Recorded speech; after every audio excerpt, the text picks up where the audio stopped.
प्रधानमंत्री मोदी की मोदी नीति की। 5 दिन पहले चुनावी तारीखों का ऐलान हो चुका है। प्रधानमंत्री Modi non stop campaigning mode में है। शायद देश के किसी भी नेता से ज्यादा रैलियों को वो अब तक संबोधित कर चुके हैं। लेकिन इस बीच पीएम मोदी का कल भूटान जाने का प्लान था और अभी खबर आ रही है प्रधानमंत्री मोदी कल भूटान के दौरे पर जाने वाले थे, लेकिन बड़ी खबर यह आ रही है कि उनका दौरा जो है वो टल गया है। खराब मौसम के चलते दौरा टल गया है। विदेश मंत्रालय के मुताबिक आगे साझा बातचीत के बाद पीएम मोदी के भूटान दौरे की नई तारीखों का ऐलान होगा।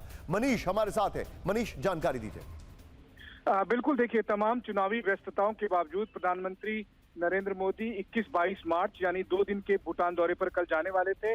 और आज मैं आपको बताऊं कि विदेश मंत्रालय के तरफ से एक प्रेस स्टेटमेंट भी जारी किया गया था कि उनका क्या शेड्यूल होगा, लेकिन उसके बाद अब खबर आई कि खराब मौसम की वजह से ये फैसला लेना पड़ा कि प्रधानमंत्री अभी फिलहाल नहीं जाएंगे। बेहद महत्वपूर्ण दौरा था क्योंकि भारत और भूटान के बीच संबंधों के लिहाज से भी देखे और आज की तारीख में जिस तरह से चीन को काउंटर करने के लिए इस दौरे को रणनीतिक तौर पर बहुत ही महत्वपूर्ण माना जा रहा था, लेकिन खराब मौसम की वजह से यह फैसला लेना पड़ा।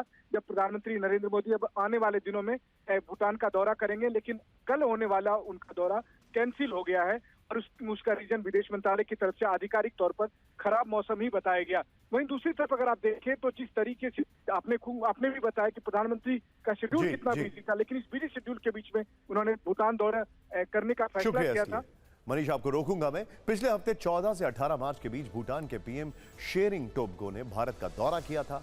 पीएम बनने के बाद वो पहली विदेश यात्रा पर भारत आए थे। पीएम मोदी ने टोब्गे का 7 कल लोक कल्याण मार्ग पर शानदार स्वागत किया। दोनों के बीच द्विपक्षीय वार्ता हुई। इस दौरान टोब्गे ने पीएम मोदी को भूटान यात्रा का न्योता दिया था। पीएम ने न्योता स्वीकार करते हुए 1 हफ्ते के भीतर ही भूटान जाने का फैसला किया था। पीएम मोदी न्योते को स्वीकार कर चुके हैं। अब जल्द नई तारीखों का ऐलान होने के बाद वो भूटान की यात्रा कर सकते हैं। मोदी नीति में पड़ोसी देशों से संबंध शुरू से ही टॉप प्रायोरिटी रही है और 2014 में जब नरेंद्र मोदी ने प्रधानमंत्री पद की शपथ ली, तभी से पड़ोसी देशों से बेहतर संबंधों पर उनकी नीति साफ दिखी है। लेकिन चीन को भारत का यह मेल मिलाप पच नहीं रहा है। साल 2023 में भूटान के राजा जिग्मे खेसर नामग्याल वांगचुक भारत आए। पीएम मोदी ने भी उनका अपने आधिकारिक आवास पर स्वागत किया। यह तस्वीरें बताती हैं कि भारत भूटान के बीच रिश्ते कितने आत्मीय हैं। अब बड़ा सवाल यह है कि पीएम मोदी के भूटान दौरे से बीजिंग क्यों परेशान है? क्यों चीन भारत और भूटान के बीच गहरे संबंधों से बेचैन है? क्यों शी जिनपिंग अभी तक भूटान को अपने जाल में फंसाने में नाकामयाब रहे हैं? और कैसे भारत भूटान का सबसे विश्वास पात्र दोस्त है? यह रिपोर्ट देखें।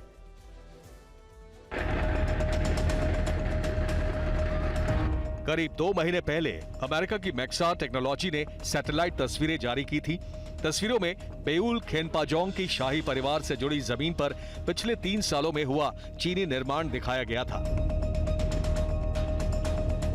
भूटान और चीन के बीच कोई आधिकारिक राजनयिक संबंध नहीं है। भारत की तरह भूटान चीन के बीच सीमा विवाद है।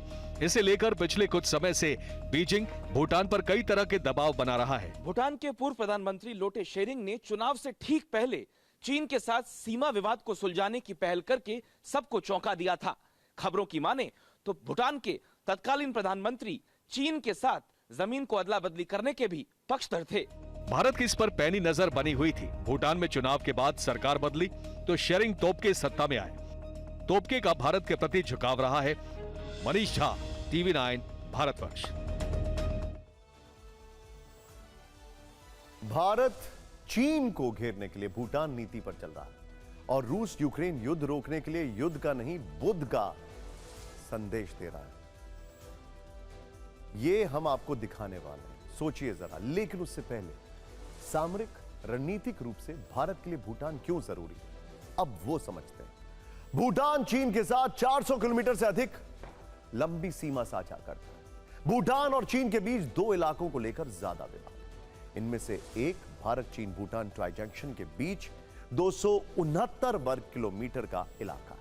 दूसरा भूटान के उत्तर में 495 वर्ग किलोमीटर का जाखारलुंग और पासमुलुंग घाटियों का इलाका है। चीन भूटान को 495 वर्ग किलोमीटर वाला इलाका देकर उसके बदले में 269 वर्ग किलोमीटर का इलाका लेना चाहता है। यह इलाका भारत के सिलीगुड़ी कॉरिडोर या चिकन नेक के करीब है।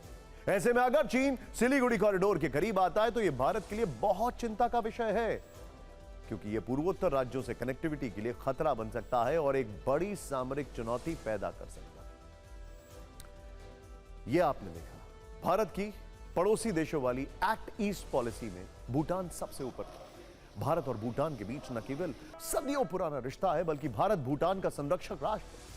इससे उलट चीन छोटे छोटे देशों की जमीन हड़पने की साजिश रचता है, उन्हें कर्ज में फंसाकर संसाधनों पर कब्जा करता है।